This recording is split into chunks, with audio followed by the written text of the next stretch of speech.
Commander needs commanders, obviously. Otherwise, why would the format be named as such? But if that went away, would most decks still be functional? Unfortunately, I think most decks wouldn't, and this belief is reinforced when playing commander games and watching my opponents squirm because they lost their commander for the third time that game. This led me to thinking about how other formats solve this problem, except they don't even get commanders in the first place, so they can't rely on something they don't have. Most constructed formats need to rely on ratios within their deck to meet their needs. If you need 3 parts for a deck to work, you'll make sure you have enough of each part in your deck to assemble that in game. But Commander has this weird problem where many people assume that just because you have access to their commander, they won't need to run extra pieces of that ratio in the 99, which isn't entirely untrue. If we imagine a world where a deck's commander is always allowed to be on the field and do the thing, there's no need to add more cards to the deck that do the exact same thing, since they're just redundant, effectively lowering the deck's consistency in assembling the other ratios it relies on, since deck space is being taken up for something already covered. But then again, this is assuming a world where we're guaranteed to have our commander not interacted with, which isn't always the case. I've recently had the pleasure of learning how to build decks commanderless. Now, I recognize that a significant appeal to the format is having someone thematic and influential at the helm of your deck. However, for the sake of this video, I'm addressing commanders as tools to help enable our game plan and more easily allow us to let our deck pop off.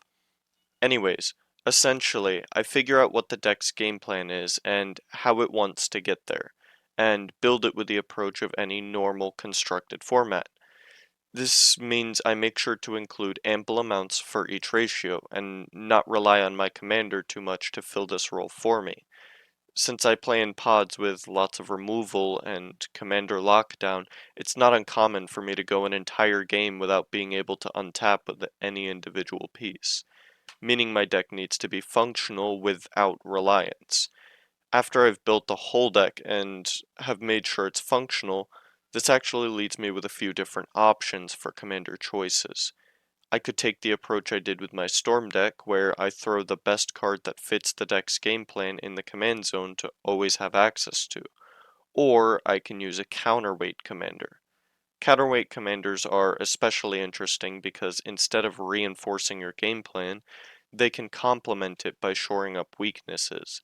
An example of this would be with my Golgari Regrowth deck, which if you haven't seen it, there will be a card linked to it at the end of the video to go watch after this one.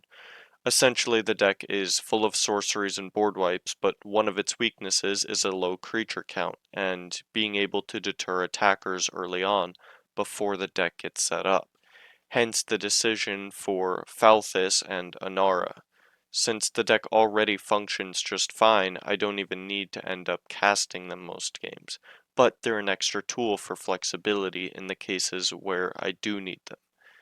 Falthis can help deter attackers since people don't like swinging into Death Touch, and Anara can help present a board state through board wipes, which complements my game plan nicely.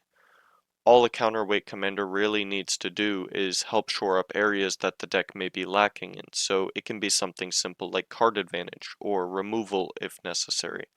One of my favorite decks uses Hansk Slayer Zealot as the commander, since it's a combat tricks deck.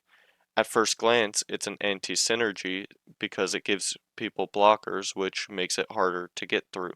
But combat tricks are incredibly hard to keep going with since they require so many cards in hand to actually secure a kill, especially with protection. This means I need to draw tons of cards, and while I have several ways of doing so in the deck, more is almost always better for this one. Quick side note, this card is actually like crazy. A single board wipe goes off and all of a sudden I'm drawing like 9 cards. This card is bananas. Ultimately, we play in a wildly different format than any other, with not only having a legendary creature as the 8th card in hand every game, but also being singleton. This drastically impacts the way we approach the format and its deck building, since it's so unique. I may have decided that in my playgroup where removal is so commonplace, it was best for me to grow into a deck builder who's less reliant on any individual piece, since it's unlikely for me to actually get to keep anything important around long enough to capitalize on it. But that doesn't mean this style works for everyone. As mentioned above, in a playgroup where it's all but guaranteed to see a commander stick around for 3 full turns, being redundant may actually make your deck less viable in that setting, since you can fill those slots with higher ratios of your other themes. This may be the path that I chose to travel, and as a $25 budget builder, this has served me well. But that doesn't mean I'm in any way telling you how you need to build your decks, or play this game to have fun in your own way. I'm merely sharing my experiences and the lessons I've learned. And if even one person finds value in this video, that's all I can ask for. This has been Togo's Rock, and I am out.